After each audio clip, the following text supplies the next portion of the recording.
the money that provided that training has pretty well dried up. And this is another thing that we could be doing to inform and assist the young people that are wanting to get into the Woodlot program in how to operate in the future.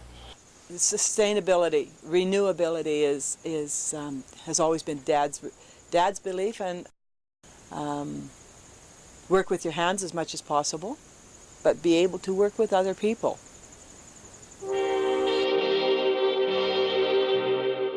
Len Botry was born in 1924 and raised on a farm in Ashton Creek, British Columbia. While still in his teens, Len worked for a couple of years in logging until he joined the RCAF at age 18. He piloted Lancaster bombers with the RAF Bomber Command, where he completed 26 operational missions over Europe, and Len was awarded the Distinguished Flying Cross for his service. While in England, Len met Ruth Swaby, and the two were married in 1945. In 1946, Len and Ruth returned to Ashton Creek and reside there today in the house that was built by his grandmother in 1913. Well, I've only been involved in the woodlots for 20 years, but I cut my first toe cutting down trees and brush and one thing and another probably when I was about 10 years old. So that's 70 odd years ago. But I'm finding out as I have got older that he was very much involved in the local community club. He's been involved with the cattle industry and the logging industry as long as I can remember. He was involved with Farm Credit at one time. He was MLA in the mid to late 70s. He represented this area in Victoria for 3 years.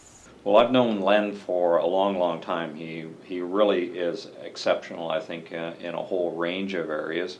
Among them, his leadership locally, regionally, provincially. He sees things that need to be done, and he very quietly goes about getting it done.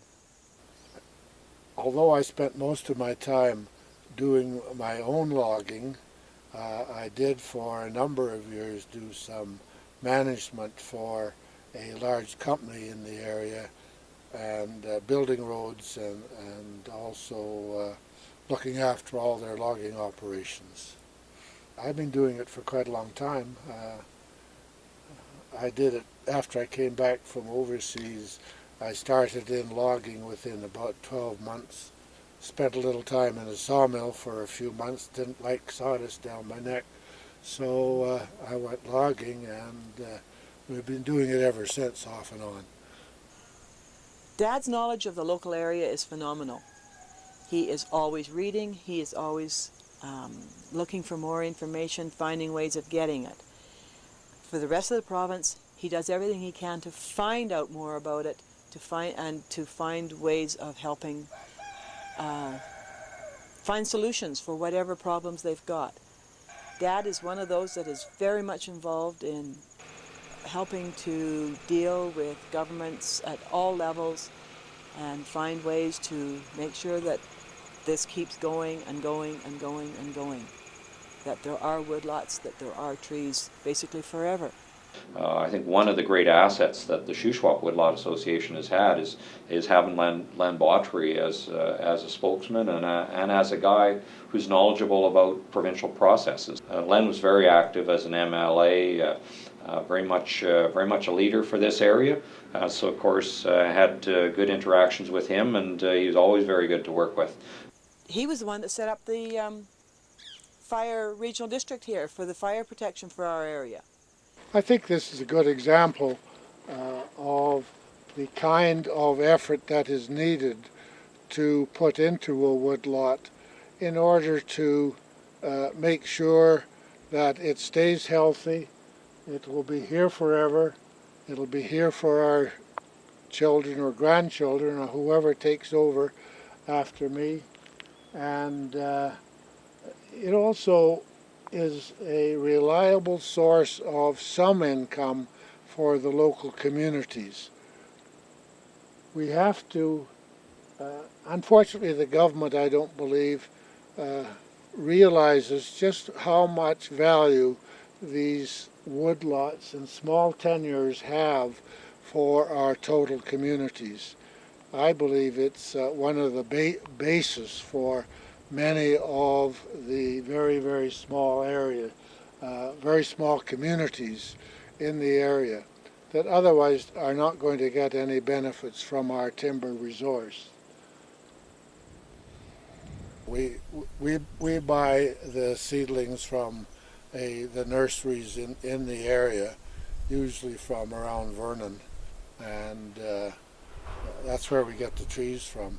So we can find out maybe in May or June, early June, that there are some trees that are suitable for this, that are surplus to somebody else's planting, and therefore we can get hold of them and put them in up here.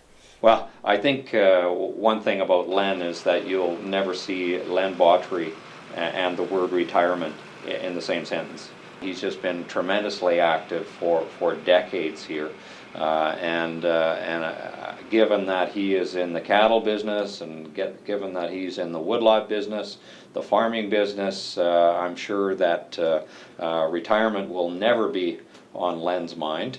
Len just amazes me with the energy level that he has. He's done a lot of things in his life. He's given a lot to his community. He's given a lot to this constituency. He's given a lot to this province. And given the energy the man has, I expect him to just keep on giving it. Because his seems to be one of the right ways. I won't say it's the only right way, but it is one of the right ways. So that your planting is the way it's supposed to be. That you're taking out only those that have to be taken out. So there's some left for next year and the year after and the year after. That roads are looked after so that they don't wash out. That the land is used by both the cattle and the forests. That they can work together, not one without the other. Oh yes, I like to see the trees growing. This area here and a lot of this mountain was very open in the old days, and now it is pretty well covered with timber. We do have a cattle ranch as well, and of course we seed all our roads down very fully, and our landings and some of our main skid trails in order to produce some grass for the cattle. Len's contribution to the community and woodlot industry over the years has been second to none. In 2005, Len and Ruth Bautry celebrated 60 years of marriage, and the two are still generously volunteering their time and energy to better their community.